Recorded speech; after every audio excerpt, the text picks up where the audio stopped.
हरे कृष्णा। श्रील प्रभुपाद की जय। आप सभी लोगों का स्वागत है आज के सत्र में। हम पढ़ रहे हैं श्री कृष्ण लीला बुक। उसका हम पढ़ेंगे आज अध्याय 25वां, जिसका शीर्षक है वृंदावन में प्रलयंकारी वर्षा। उससे पहले हम जो शुरू करेंगे वो श्री मंगलाचरण से आरंभ करेंगे। ओम अज्ञानतिमिरान्धस्य ज्ञानाञ्जनशलाकया चक्षुरुन्मिलितं येन तस्मै श्रीगुरुवे नमः। श्रीचैतन्यमनोभीष्टं स्थापितं येन भूतले स्वयं रूपः कदा मह्यं ददाति स्वपदान्तिकम्। वन्देऽहं श्रीगुरुः श्रीयुतपदकमलं श्रीगुरुन् वैष्णवांश्च श्रीरूपं साग्रजातं सहगण रघुनाथान्वितं तं सजीवम् साद्वैतं सावधूतं परिजनसहितं कृष्ण चैतन्य देवं श्री राधा कृष्ण पादान् सहगण ललिता श्री विशाखान्वितांश्च। नमः ओम विष्णुपादाय कृष्ण प्रेष्ठाय भूतले श्रीमते भक्ति वेदांत स्वामिनिति नामिने। नमस्ते सारस्वते देवे गौरवाणी प्रचारिणे निर्विशेष शून्यवादी पाश्चात्य देशतारिणे। नमो महावदन्याय कृष्ण प्रेम प्रदायते कृष्णाय कृष्ण चैतन्य नाम्ने गौरतुषे नमः। हे कृष्ण करुणा सिंधो दीनबंधो जगतपते गोपेश गोपिका कांत श्री राधा कांत नमोस्तुते। तप्त कांचन गौरांगी श्री राधे वृंदावनेश्वरी वृषभानुसुते देवी प्रणमामि हरिप्रिये। वाञ्छाकल्पतरुभ्यश्च कृपा सिन्धुभयेव च पतितानां पावनेभ्यो वैष्णवेभ्यो नमो नमः। जय श्री कृष्ण चैतन्य प्रभु नित्यानंद श्री अद्वैत गदाधर श्रीवासादि गौर भक्त वृंद। हरे कृष्ण कृष्ण कृष्ण हरे हरे हरे राम राम राम हरे हरे। हरे कृष्ण कृष्ण कृष्ण हरे हरे हरे राम राम हरे हरे। हरे कृष्ण कृष्ण कृष्ण हरे हरे हरे राम राम हरे हरे। आप सभी लोगों का स्वागत है आज के सेशन में। हम पढ़ रहे हैं श्री कृष्ण लीला बुक। आज हम पढ़ेंगे अध्याय नंबर 25वां, जो कि वृंदावन में जब भयंकर बारिश होती है उसके बारे में है। वृंदावन में प्रलयंकारी वर्षा।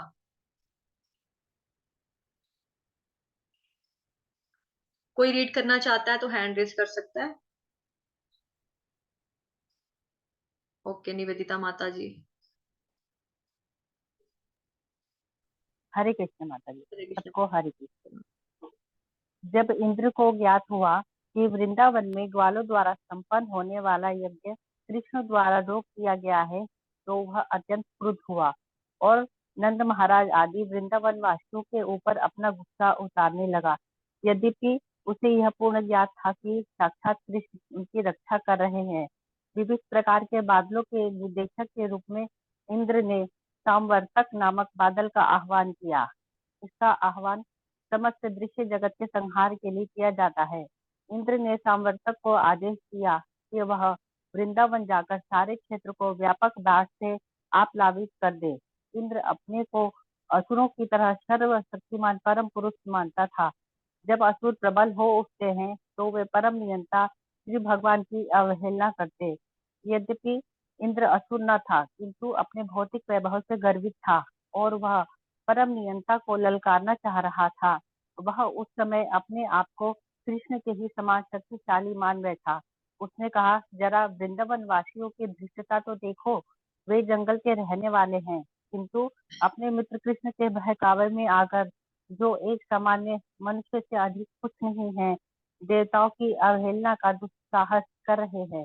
हरि बोल। भगवत माता गीता जी में यहीं तक कृष्ण रखिए। ने हरि बोल हरि बोल। यहीं तक रखते हैं, पहले थोड़ा सा यहाँ चेक कर लेते हैं पीछे।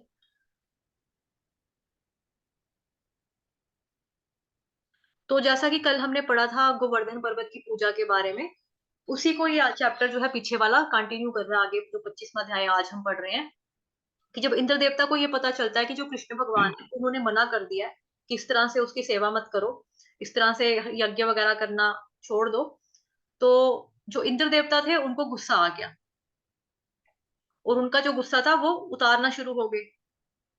लेकिन उनको ये चीज पता थी कि कृष्ण भगवान जो है वो रक्षा कर रहे हैं लोगों की, मतलब कि वृंदावन वासियों की रक्षा कर रहे हैं। तो फिर उसने अपने तरफ से पूरी पूरी ट्राई की मैं किस तरह से इनको सबक सिखा सकता हूँ, लेसन सिखा सकता हूँ कि मेरे को इन्होंने भोग नहीं लगाया या मेरे को इन्होंने यज्ञ का नहीं दिया, यज्ञ अनुष्ठान नहीं किया मेरे लिए, तो मैं इनके लिए क्या क्या कर सकता हूँ, इनके साथ मैं कैसा की कर सकता हूँ, इस तरह से वो करने लग जाते हैं। और वो इस चीज में वो क्या भूल गया कि कृष्ण जो है वो सुप्रीम कंट्रोलर है। और किस वजह से भूला? घमंड की वजह से, भौतिक वैभव से गर्वित था, और वह परम नियंता को ललकारना चाह रहा था, कृष्ण भगवान को। वह उस समय अपने आप को कृष्ण के ही समान शक्तिशाली मान बैठा।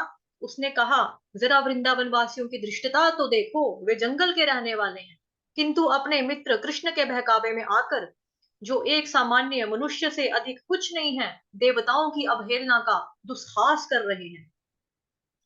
श्रीमद् भगवत गीता में भी श्री कृष्ण ने यह घोषित किया है कि देवताओं की पूजा करने वाले अधिक बुद्धिमान नहीं होते। उन्होंने यह भी घोषित किया है कि मनुष्य को चाहिए कि सब तरह की पूजा छोड़कर केवल कृष्ण भावनामृत में मन को केंद्रित करे। कृष्ण का पहले इंद्र पर कुपित होना और बाद में उसे दंडित करना भक्तों के लिए स्पष्ट संकेत है कि जो लोग कृष्ण भावनामृत में लगे हैं, उन्हें किसी देवता की पूजा करने की आवश्यकता नहीं है, भले ही वह देवता क्रुद्ध क्यों ना हो जाए। कृष्ण अपने भक्तों को संरक्षण प्रदान करते हैं, अतः उन्हें उनकी कृपा पर पूरी तरह से निर्भर रहना चाहिए। तो अभी हम इस पर थोड़ी सी चर्चा कर लेते हैं, क्योंकि 2 बार आ गया यहाँ पे। देखो, श्रीमद् भगवत गीता में कृष्ण ने घोषित किया है, क्या घोषित किया है? देवताओं की पूजा को लेके जो हमें भ्रम रहता है, देवताओं की पूजा करने वाले क्या नहीं होते? अधिक बुद्धिमान नहीं होते। उन्होंने यह भी घोषित किया है कि मनुष्यों को सब तरह की पूजा को छोड़कर केवल कृष्ण भावनामृत में मन को केंद्रित करना चाहिए। जो लोग कृष्ण भावनामृत में लगे होते हैं, उन्हें किसी देवता की पूजा करने की आवश्यकता नहीं है, भले ही देवता क्रुद्ध क्यों ना हो जाए। तो श्रीमद् भगवत गीता का जो अध्याय 9 है, 9वां चैप्टर, उसका नाम है राजगुह्य योग। सुप्रीम कॉन्फिडेंशियल नॉलेज जो है वो पूरी की पूरी उसके अंदर है, राजगुह्य योग। तो उसका अध्याय का जो 23वां श्लोक है, उसमें भगवान साफ बताते हैं, ये प्यन्य देवता भक्ता यजन्ते श्रद्धयान्विताः तेऽपि मामेव कौन्तेय यजन्त्य विधिपूर्वकम्। तो ये वाला श्लोक जो मैंने अभी जस्ट गाया, ये है श्रीमद् भगवत गीता अध्याय 9, जिसका नाम है परम गुह्य ज्ञान, और श्लोक संख्या इसका 23वां था। तो इसमें भगवान साफ बता रहे हैं कि जो देवताओं की पूजा है, एक्चुअली वो कृष्ण की ही पूजा करते हैं, बट वो एक त्रुटिपूर्ण ढंग से पूजा करते हैं।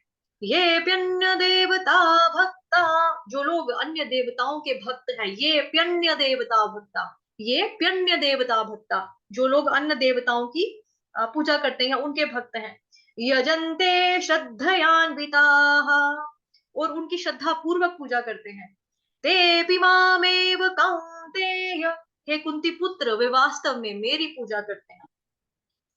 यजन्त्य विधि पूर्वकम, किंतु यह एक जो पूजा करने का ढंग है, ये त्रुटिपूर्ण ढंग से मेरी पूजा करते हैं। अविधि पूर्वकम भगवान बता रहे। तो जैसा यहाँ पे लिखा है कि लोगों को डरने की जरूरत नहीं है, ठीक है, किसी देवता की पूजा करने की जरूरत नहीं है, भले ही वह देवता क्रुद्ध क्यों ना हो जाए। सबसे बड़ी बात तो ये है कि हम लोगों को लगता है कि अगर हम कृष्ण भगवान की पूजा कर रहे हैं और हमने शिव जी को भोग नहीं लगाया, हमने गणेश भगवान को नहीं पूजा, अच्छा अब हमारे मतलब अन्य देवी देवता रह गए, सूर्य देवता रह गए हुए हैं, इंद्र देवता रह गए हुए हैं, और वो ना नाराज हो जाए, ये ना हो जाए, देवी माता की पहले मैं पूजा करती थी, अब मैंने छोड़ दी, अब मेरे से कुपित ना हो जाए, रुष्ट ना हो जाए देवी माता। तो ऐसा बिल्कुल भी नहीं होता है, क्योंकि देवी देवता जो है वो किसकी पूजा करते हैं? भगवान की पूजा करते हैं। भगवान जो है, कहते हैं ना, भगवान एक है, बट लोग इस चीज को मानते हैं कि जिसका भी नाम लो वो एक ही है। और असल में बात क्या है कि भगवान एक है का मतलब होता है कि जैसे हम लोगों के जो भौतिक जगत में पिताजी होते हैं, पापा फादर होते हैं, एक होते हैं, पापा हमारे एक होते हैं। देश का जो प्रधानमंत्री है, जो पूरे देश को चला रहे हैं, प्रधानमंत्री एक होता है, पापा एक होते हैं, प्रधानमंत्री एक होते हैं देश के। तो भगवान इतने सारे कैसे हो सकते हैं, जो पूरे मतलब कि जो ही सब कुछ है, मतलब सुप्रीम कंट्रोलर वो है, सुप्रीम इंजॉयर वो है, तो वो 10 15 20 25 30 थोड़ी ना होंगे। वो भी एक ही है। जैसे हमारे भौतिक जगत में पापा एक होते हैं, पिताजी एक होते हैं, जैसे हमारे देश के प्रधानमंत्री एक होता है, जैसे तो वैसे ही भगवान भी एक होते हैं। लेकिन हम लोग अपनी मूर्खता की वजह से, अज्ञानता, इग्नोरेंस की वजह से बेसिकली हम लोगों को लगता है कि वो वाला भगवान, वो वाला भगवान, वो वाला भगवान, वो वाला भगवान अलग अलग। तो मेरी एक फ्रेंड थी, आ, उसने जब मतलब देखा कि ये मतलब प्रचार वगैरह करती है, तो उसके मन में जिज्ञासा हुई। तो कहती है भाई मैं भी भक्ति करना चाहती हूँ, कैसे होता है, ये है वो है। मैंने उसको सारी चीजें बताई। तो एक चीज के ऊपर आके वो अटक अटक गई कि मैं माता को नहीं छोड़ सकती। मतलब वो चंडी माता की उपासक है, तो वह चंडी माता को नहीं छोड़ सकती। मैंने बोला छोड़ने की बात नहीं है, माता भी उनकी करती है। कहती नहीं, तू नहीं समझती कि इसने मुझे क्या क्या दिया है, इन्होंने मेरे लिए क्या क्या किया, इन्होंने मुझे कैसे कैसे बचाया है, मैं इनका करूंगी करूंगी। मैंने कहा चलो ठीक है, उनका भी करो, मीन वाइल आप हरे कृष्ण महामंत्र का जाप भी करो, क्योंकि आपको भक्ति में प्रोग्रेस करनी है। फिर मैंने उसको बोला, मैं कहा देख, जब आपकी भक्ति का इतना लेवल हाई हो जाएगा, तो आपको माता रानी जो है ना, वो खुद बोलेगी कि जिनकी पूजा मैं करती हूँ, आप भी उनकी करो। तो एक ये चीज हुई, दूसरी ये चीज हुई, उसी लड़की ने ये बोला, एक दूसरी फ्रेंड थी, उसने बोला कि पहले ना मैं गणेश भगवान जी को भोग लगाती थी, क्योंकि सर्वप्रथम उनकी उनको पूजना बताया गया, तो पहले मैं उनको लगाती थी। फिर उसके बाद गणेश भगवान जी के जो पापा हैं, यानी कि शिव जी भगवान, फिर मैं शिव जी की भी लगाती हूँ, शिव जी को भी लगाती हूँ। फिर ना मेरे को ये लगता है कि मैंने गणेश भगवान को लगाया, शिव जी को नहीं लगाया, तो शिव जी नाराज हो जाएंगे। फिर सभी ने, उसने मतलब हर एक देवी देवता के विग्रह जो हैं वो कह लो अपने घर में रखे हुए हैं। और उसके मन में ये आता है कि एक एक को खाना दूंगी, एक को भोग लगाऊंगी, तो दूसरा देवी देवता ये सोचेंगे कि इसने मेरे को इग्नोर किया है, ये मेरी पूजा नहीं कर रही, मेरी भक्ति नहीं कर रही। और एक मेरी फ्रेंड एक है, वो कहती है मैं हर एक देवी देवता की एक एक दो दो माला करती हूँ। मैं राम भगवान की भी करती हूँ, मैं कृष्ण की भी करती हूँ, मैं शिव जी की ओम नमः शिवाय भी करती हूँ, मैं गणेश भगवान की भी करती हूँ, मैं ओम नमो ये माता रानी का भी मंत्र है, मैं वो भी करती हूँ, जय माता दी वाला भी करती हूँ, ओम ऐं ह्रीं क्लीं चामुंडाय विचे, मैं ये वाला भी करती हूँ।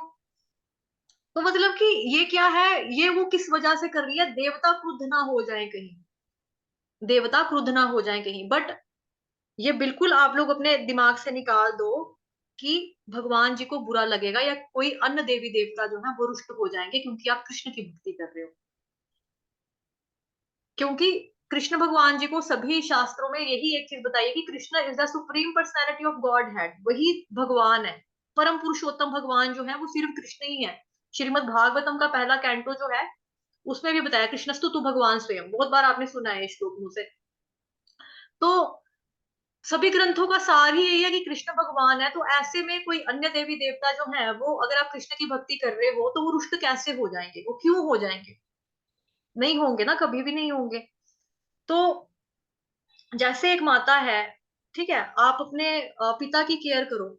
अपने भौतिक जगत में आपकी मम्मा है, आपके पापा है, ठीक है, अगर आप अपने फादर की केयर करो, आप उनके प्रति लॉयल रहो, ईमानदार रहो, पापा आपको जो काम बोले करने के लिए, आप फटाफट पापा का काम करो। आपकी मम्मा क्या नाराज होती कि तू पापा का चमचा है, तू पापा की चमची है, तू पापा का ही कहना मानती है? नहीं।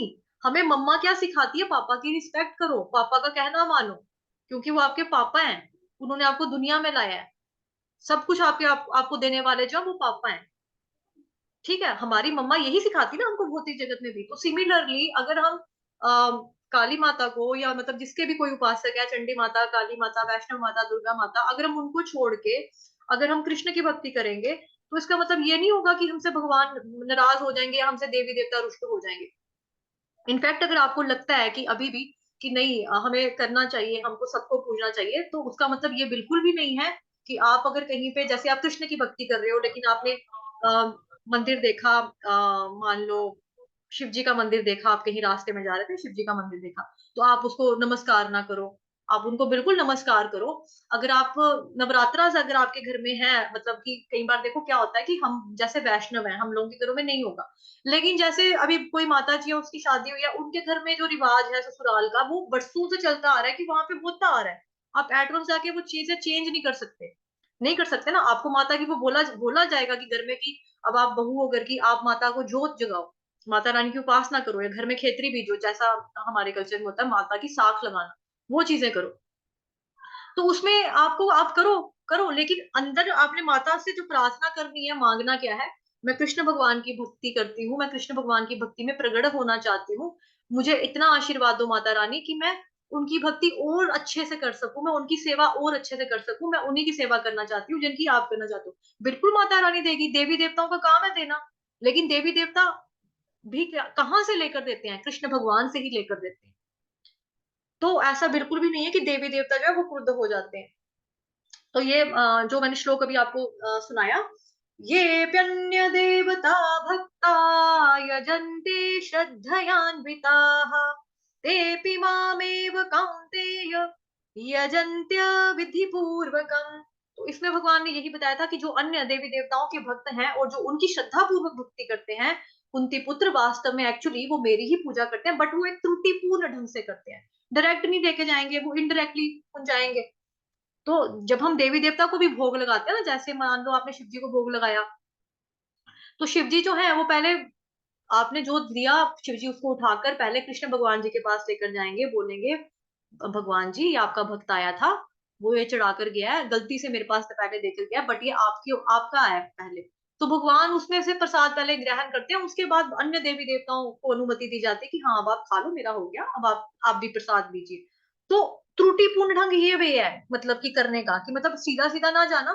जैसे मान लो भौतिक जगत में कि जैसे आपके मोहल्ले होते हैं, ठीक है, एरियाज, मोहल्ला लोकेलिटीज होती हैं जो, वहां पर अपने अपने एरिया का एक कोऑपरेटर होता है। फिर उसके बाद एमएलए आ गया, फिर थोड़ा सा और ऊपर अप्रोच हुई कि चीफ मिनिस्टर है, थोड़ा और ऊपर हुआ कोई प्रधानमंत्री है। अब किसी की डायरेक्ट प्रधानमंत्री के पास जाने की अप्रोच नहीं है, तो वो क्या करेगा, पहले किसी के थ्रू जाएगा ना, कि मेरा काम करवा दो, फाइल अटकी हुई है मेरी ऑफिस में, सिग्नेचर करवा दो तो मेरा काम हो जाएगा।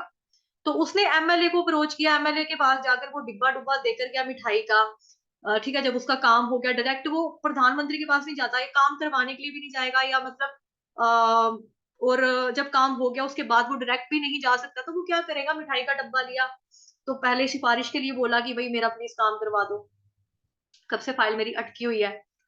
तो वो जो होगा वहां का जो मतलब कि जिसकी अप्रोच प्रधानमंत्री के साथ होगी, या जो जो भी उधर होगा, मतलब जिस जो एक बंदा जो काम करने वाला है बीच में, है ना, वो उसके पास जाएंगे कि भाई फलाना फलाना आया था, तो ऐसा ऐसा काम जो है ये वो चाहता है, उसके पेपर्स वगैरह मैंने देखे हैं, पूरे हैं, ठीक है, और वो आपकी अनुमति चाहता है, तो ये प्लीज आप ये मिठाई का डब्बा एक्सेप्ट करो, वो आपके लिए गिफ्ट देकर गया है, ये है, या आपके लिए कपड़े देकर, जो भी है उसने गिफ्ट वगैरह दिया।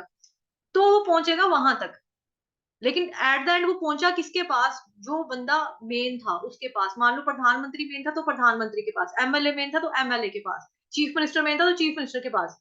लेकिन आपने किसी और के थ्रू दिया, लेकिन वो फाइल जो थी या जो प्रसाद था या जो भी गिफ्ट था वो कैसे पहले गया, थोड़ा सा घूमा। तो वो क्या हो गया, डायरेक्ट नहीं ना अप्रोच किया, इनडायरेक्ट वे में किया, त्रुटिपूर्ण ढंग से वो भगवान जी के पास ही, इसी तरह से हमारा प्रसाद जो है भगवान जी के पास इसी तरह से जाता है, त्रुटिपूर्ण ढंग से। कब? जब हम अन्य देवी देवताओं की पूजा करते हैं, जब हम अन्य देवी देवताओं की अर्चना उपासना करते हैं, तो उसके बाद इसी चैप्टर का जो अगला वाला श्लोक है, यानी कि श्लोक नंबर 24, उसमें भी भगवान कहते हैं, अहम हि सर्व यज्ञानां भोक्ता च प्रभुरेव च न तु मामभिजानन्ति तत्त्वेनातश्च वन्ति ते। तो भगवान यहाँ पे क्या कह रहे हैं, अहम हि सर्व यज्ञानां भोक्ता च प्रभुरेव च, मैं ही समस्त यज्ञों का एकमात्र भोक्ता तथा स्वामी हूँ। अभी यहाँ पे भी लोग क्या कर रहे हैं, इस चैप्टर में जो हम पढ़ रहे हैं, कि जो हमने कल पढ़ा था पहले, गोवर्धन पूजा, उसके बाद भगवान कहते हैं कि यज्ञ वगैरह करने की जरूरत नहीं है इंद्र देवता की प्रसन्नता के लिए। तो आज हम क्या कर रहे हैं कि इंद्रदेव ने बारिश ला दी, भयंकर वाली बारिश कर दी हुई है। तो कृष्ण भगवान यहाँ पे हमको क्या सिखा रहे हैं, अहम हि सर्व यज्ञानां भोक्ता च प्रभुरेव च, मैं ही समस्त यज्ञों का एकमात्र भोक्ता तथा स्वामी हूँ, और देवताओं के सभी प्रकार के फलों को देने वाला भी मैं ही हूँ। आप भले ही मांगो, शिव जी से मांगने चले जाओ, ब्रह्मा जी से मांगने चले जाओ, किसी से भी मांगो, लेकिन उनको एट द एंड देने वाले कौन है, वो कहाँ से लेकर देते हैं, कृष्ण भगवान से लेकर देते हैं, भगवान जी से लेकर देते हैं। न तुमामभिजानन्ति तत्त्वेनातश्च वन्ति ते। अतः जो लोग मेरे वास्तविक दिव्य स्वभाव को पहचान नहीं पाते, वे नीचे गिर जाते हैं। न तुमामभिजानन्ति तत्त्वेनातश्च वन्ति ते। ठीक, तो भगवान क्या बोल रहे हैं इस श्लोक में, कि मैं सभी यज्ञों का एकमात्र भोक्ता मैं हूँ, स्वामी हूं मैं। सभी देवताओं के द्वारा जो दूसरों को फल मिलते हैं, वो फल देने वाला भी मैं ही हूँ।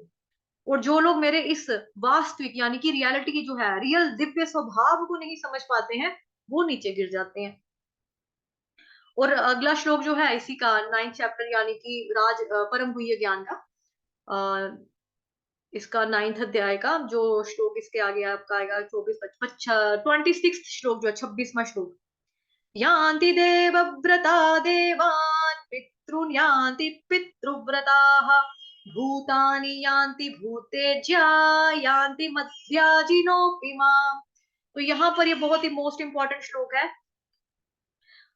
यान्ति देवव्रता देवान्, जो देवी देवताओं की पूजा करते हैं, जो देवताओं की पूजा करते हैं वो कहाँ जाते हैं, वो देवताओं के बीच में जन्म लेंगे।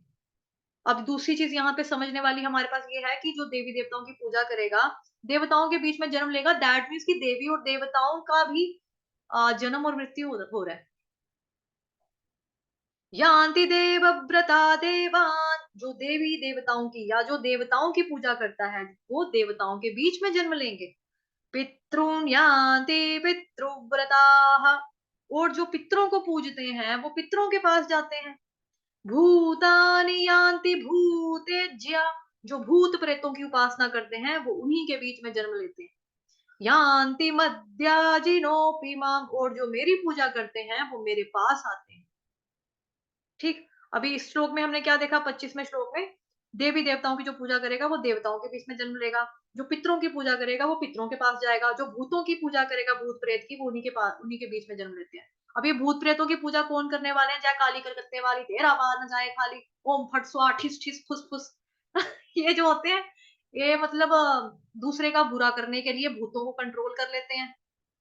ठीक है, कुछ सिद्धियां विद्यां ये लोग कर लेते हैं। शमशान घाट में जाएंगे, कहीं पर जाकर सिद्धियां करेंगे, रातों को जागेंगे और नॉन वेज वगैरह जो होगा, मतलब जो मासूम जीव जंतु जो इसको कह लो आप, इनोसेंट जो हमारे क्रिएचर्स होते हैं जो भगवान ने बनाए हुए प्राणी जीव जंतु हैं, उनको ये मौत के घाट उतारेंगे, बलि देंगे, मतलब उनकी उसके थ्रू ये थोड़ी सी पावर्स गेन करेंगे, सिद्धियां सुद्धियां करेंगे और फिर किसी भूत भूत को पकड़ लेंगे, उससे अपने काम करवाएंगे और शक्तिशाली बनेंगे। तो ऐसे लोगों का अंत जो है वो भी भगवान बता रहे हैं कि उनका उनके साथ क्या होगा। भूतानि यान्ति भूतेज्या, तो वो भूतों के बीच में जन्म लेंगे। वो फिर प्रेत आत्माएं बन के कभी इस पेड़ के ऊपर तो कभी उस पेड़ के ऊपर, और प्रेत योनि जो होती है वो बड़े बड़े बड़ी मुश्किल से इंसान क्या फिर वो मतलब जो आत्मा है, मतलब अगर कोई उसके घर में अच्छा निकल जाता है, कोई उनकी पीढ़ी में कोई कुल में जो भगवत गीता का पाठ करता है, जो हरे कृष्ण महामंत्र का जाप करता है, जो उसको एकादशी का मतलब व्रत दान करेगा अपना, फिर उसके जाकर कहीं मुक्ति होती है, अदरवाइज तो वो भूतों में लटका रहेगा, वो वहीं पे रहेगा। तो सोचो कितनी ज्यादा ये चीज है कि मतलब जब तक इंसान जिंदा है और दूसरों का बुरा करने के लिए वो ऐसी शक्तियों को गेन कर रहा है, उसके बाद वो मरने के बाद ऑब्वियसली जो बंदा जितने जी गंदे गंदे काम करेगा तो मरने के बाद भी उसके साथ क्या होगा, गलत ही होगा ना, उसको भी तो कर्मों का फल भोगना पड़ेगा। और भगवान एंड वाली लाइन जो भगवान ने श्लोक में बताई है वो बड़ी ही मस्त लाइन बताई है, यान्ति मत्याजिनोऽपि माम्, और जो मेरी पूजा करता है वो मेरे पास आ जाता है। तो हमें क्या करना चाहिए फिर, अक्लमंदी किसमें है ये हमको सोचना चाहिए। इन 3 श्लोका जिसको मैंने डीप वे में आपको स्टडी करवाया अभी, अक्लमंदी किसमें है कि हमें भगवान जी की पूजा करनी चाहिए। भगवान जी कौन से भगवान जी, एक ही भगवान है। जैसे भौतिक जगत में पापा एक होते हैं, देश का प्रधानमंत्री एक होता है, वैसे ही भगवान भी एक ही है, और वो है पूर्ण पुरुषोत्तम श्री कृष्ण भगवान, श्याम सुंदर जी, राधा रमन जी। उन्हीं का हमें चिंतन करना है, उन्हीं का हमें उपासना करनी है, उन्हीं की सेवा करनी है, उन्हीं की पूजा करनी है, अर्चना करनी है, जो भी करना है उनका ही करना है। तो फिर क्या होगा, जो मेरी पूजा करते हैं वो मेरे पास आते हैं। अब देखो ये बात मैं तो नहीं कह रही या कोई और तो नहीं कह रहा, ये कौन कह रहा है, ये कृष्ण भगवान कह रहे हैं, भगवान जी की वाणी श्रीमद् भगवत गीता में से मैंने आपको सुनाया। तो भगवान जी क्या बोल रहे हैं कि जो मेरी पूजा करता है वो मेरे पास आता है। अगर आप भगवान जी की पूजा करोगे तो भगवत धाम जाओगे, कम से कम एलिजिबल तो हो जाओगे ना। एलिजिबिलिटी तो क्या है कि हम सबसे पहले भगवान का भक्त होना जरूरी है। प्रयास जो होता है वो भक्ति में मैटर करती है। अध्यात्म जगत में क्या देखा जाता है कि आपने कोशिश कितनी की।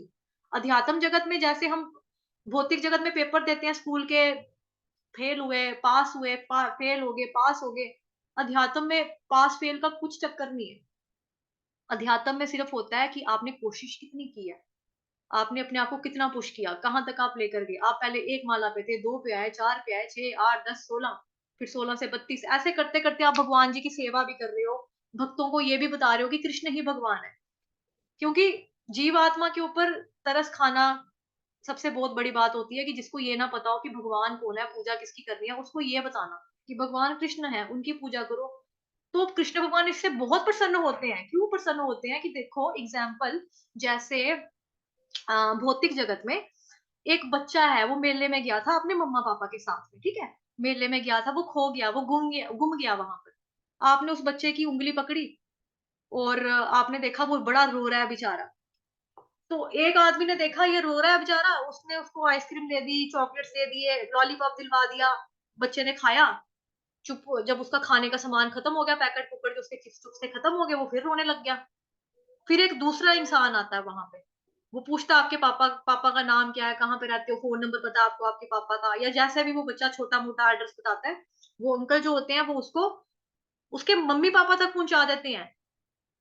तो किस बंदे ने अक्लमंदी काम किया, जिसने लॉलीपॉप चॉकलेट देके चुप कराया टेम्पररी बेसिस पे, वो आदमी अच्छा रहा उसके लिए, बच्चे के लिए, जिसने उसको उसके पापा से मिलवा दिया, उसके पिता से मिलवा दिया, वो ज्यादा बेटर हुआ।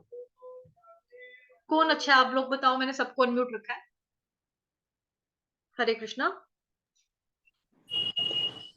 माता पापा जी, के जिसने पास उसको पहुंचाना उसके चाहता है। पिता से मिलवा दिया, परिवार से मिलवाया। वैसे ही अगर हम किसी जीव आत्मा को जो बिछुड़ गई हुई है परम पिता से, अगर हम उसको कृष्ण से मिलवाने का काम करेंगे, तो कृष्ण भगवान सोचो कितना प्रसन्न होंगे। हाँ, ये मेरा बच्चा था, ये जीव आत्मा बेचारी भटक गई थी, ये मुझसे विद्रोह करके चली गई थी संसार में, अब ये वापस मेरे पास आई है, तुम्हारी वजह से आई है, क्योंकि तुमने इसको भगवत गीता का ज्ञान दिया ना, क्योंकि तुमने इसको बोला ना हरे कृष्ण महामंत्र का जाप करो। तो भगवान सोचो आप आपके साथ कितना प्यार करेंगे। और जो श्रीमद् भगवत गीता का प्रचार प्रसार करता है, जो भगवान जी के नाम का संकीर्तन यज्ञ करता है, या दूसरों से करवाता है, दूसरों को प्रोत्साहित करता है, एनकरेज करता है कि हरे कृष्ण महामंत्र की जाप करो, भगवान उस पर बहुत प्रसन्न होते हैं, भगवान के फेवरेट बन जाएंगे। ठीक है, चलिए हम आगे चलते हैं। प्लीज पढ़ो, मेरे यहाँ पे सब्जी वाला आ गया है, वो बहुत जोर जोर से बोल रहा है बाहर गली में। तो चलो कोई रीड कर लो। हाँ जी। इंद्र ने वृंदावन वासियों के इस कृत्य की आलोचना की और कहा, तुम लोग देवताओं की सत्ता को चुनौती देकर इस संसार में कष्ट भोगोगे। देवताओं को बलि न देने के कारण तुम भवसागर के अवरोधों को पार नहीं कर सकोगे। उसने आगे कहा, वृंदावन के ग्वालों ने इस वाचाल बालक कृष्ण के कहने पर मेरी सत्ता की उपेक्षा की है। यह तो नीरा बालक है, किंतु इस बालक पर विश्वास करके इन्होंने मुझे कुपित किया है। इस प्रकार उसने सामर्थक को आदेश दिया कि वह जाए और वृंदावन का सारा वैभव नष्ट कर दे। इंद्र ने कहा, ये वृंदावन वासी अपने भौतिक ऐश्वर्य तथा अपने नन्हे मित्र पर विश्वास करने के कारण अत्यंत गर्वित हो उठे हैं।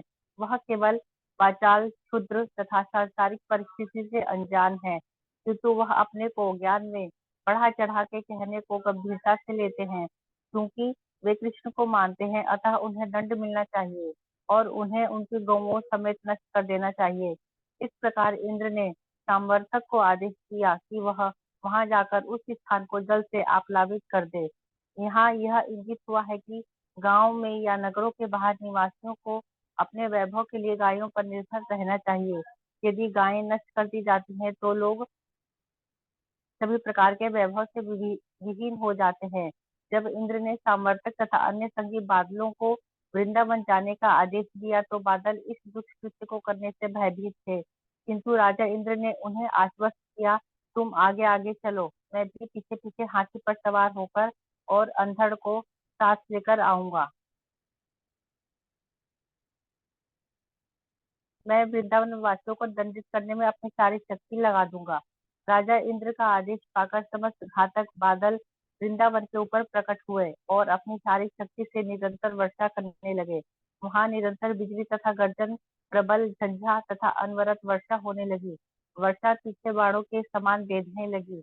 मोटे मोटे स्तंभों के समान अविराम वर्षा करते हुए बादलों ने धीरे धीरे वृंदावन की भूमि को जलमग्न कर दिया, जिससे ऊंची तथा निजी भूमि में कोई अंतर न रह गया।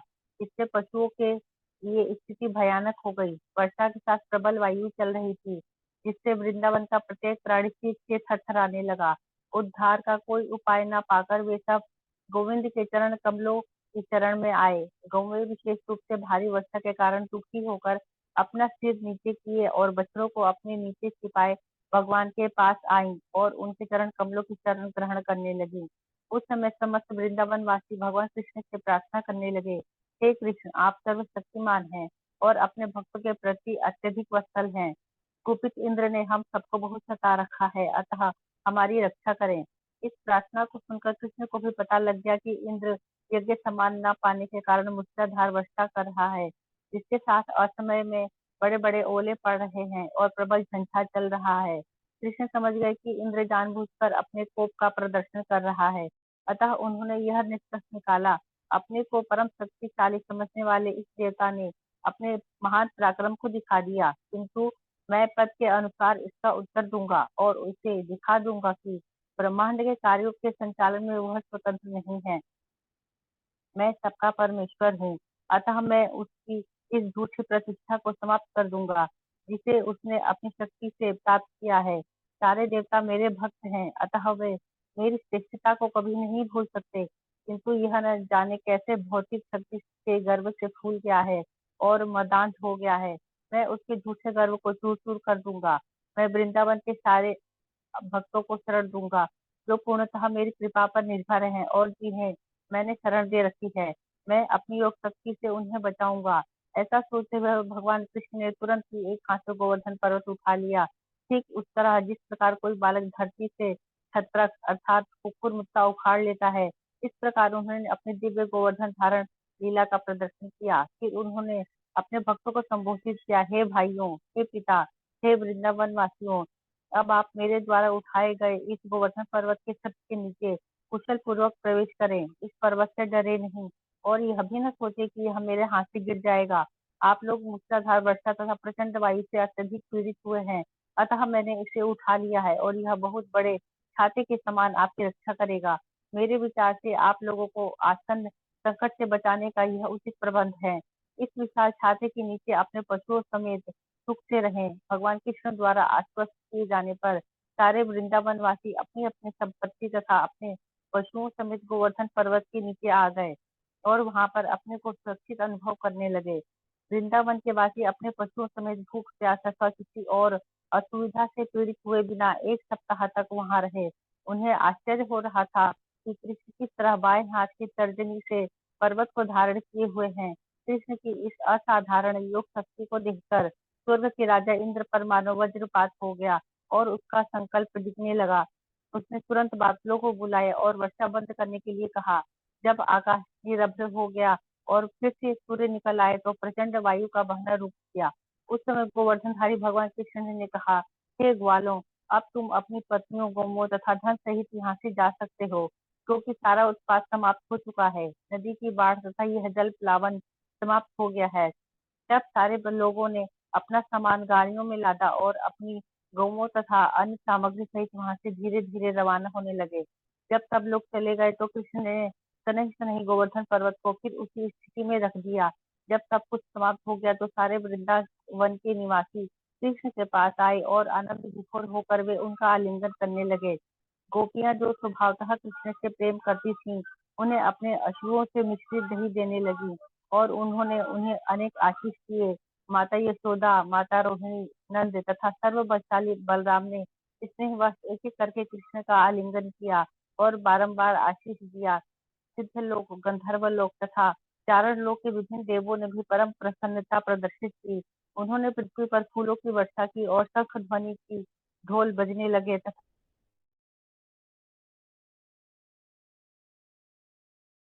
हरे कृष्णा। ढोल भजने लगे और दैवी भावनाओं से पूरित होकर गंधर्व लोक के वासी भगवान को प्रसन्न करने के लिए अपने अपने तंबूरे बजाने लगे। इस घटना के पश्चात भगवान अपने प्रिय मित्रों तथा पशुओं समेत अपने घर वापिस आए। सदा की भांति गोपियों ने अत्यंत श्रद्धा भाव से भगवान कृष्ण की पुण्य लीलाओं का कीर्तन किया। इस प्रकार श्री लीला पुरुषोत्तम भगवान श्री कृष्ण के अंतर्गत वृंदावन में प्रलयंकारी वर्षा नामक 25वें अध्याय का भक्ति वेदांत तात्पर्य पूर्ण हुआ। श्रीला प्रभुपाद की जय। माता जी का शायद बीच में डिस्कनेक्ट हो गया था माता जी।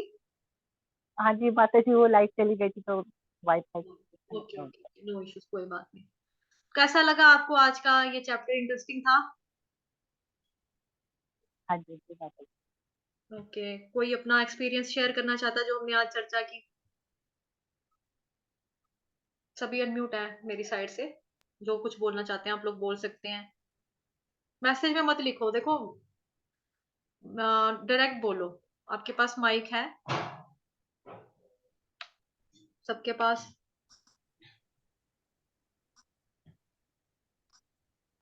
खुशबू माता जी मैसेज लिख रही हैं, अच्छा लगा। आपने माता जी बहुत अच्छे से एक्सप्लेन इतना समझाया अच्छे से, मस्त। ठीक। नहीं तो ऐसे बुक रीड ऐसे हम करते जाएंगे तो हमको कैसे इसको पता भी तो चलने हरे चाहिए कृष्णा ऐसे माता से। जी। माता जी इसमें अभी तक खाली गोवर्धन लीला में अभी बाकी है ना, आगे का भी है ना इसमें जो 56 भोग बनते हैं वो भी? वो देखो, अब आगे आगे सस्पेंस रखो। जैसे देखो फिल्म है, आप ट्रेलर देखने जाओगे, सब कुछ एकदम से तो नहीं पता लगेगा ना। हाँ जी माता हाँ। जी, ये तो काफी प्रसिद्ध लीला है, ये तो हमने काफी बार सुनी है, फिर भी काफी अच्छा लगा, इसमें देखो डिटेल में जैसे, है। जी जी बिल्कुल, जैसे हमने कल गोवर्धन पर्वत की पूजा के बारे में पढ़ा, है ना? जी। आज हमने क्या पढ़ा? जब बारिश आती है, बारिश हाँ के बारे में पढ़ा, कैसे भगवान जी प्रोटेक्ट करते हैं। तो देखते हैं आगे। अद्भुत कृष्ण है कल के चैप्टर का नाम। हाँ। ठीक है ना? और शरणागत आते हैं इंद्रजीत, वो भी है, वो भी अभी बाकी है माता जी। हम्म। ओके। हम्म। रिया माता जी कुछ कह रहे थे आप? बस यही बोल रही थी माता जी, आपने बहुत अच्छे से समझाया। चलो ठीक, समझ में आया ना आपको? हाँ, खुद से पढ़ने में ये होता है कि जैसे मैं खुद से पढ़ना, एक ऐसा होता है कि जैसे आप किसी से शहद मांगो कि शहद है आपके पास, वो आपको बोले ये ले छत्ता पकड़ के ले जा, जाके शहद निकाल ले तो खा ले। ऐसा हो सकता है? हाँ आपको क्या कौन चाहिए? जो बंदा शहद, मतलब कि शहद के छत्ते से शहद को निकालना जानता हो। नहीं तो मधुमक्खियां तो ऐसे काट लेंगी। एनीवेज, ये थोड़ा सा मतलब कि जब हम भक्तों के संग में बुक को पढ़ते हैं तो उसमें क्या होता है, हम डिस्कस करते हैं आपस में ना, चर्चा करते हैं, डिस्कस करते हैं। तो फिर हाँ समझ में आ जाता है थोड़ा सा। और कुछ कुछ तो होता है कि ठीक। जस्ट पढ़ने में ही पूरा, ऑलरेडी सब कुछ पढ़ने में ही दिया हुआ है, तो वहां पे तो कुछ समझने वाला किसी किसी में नहीं भी होता, क्योंकि वो सिर्फ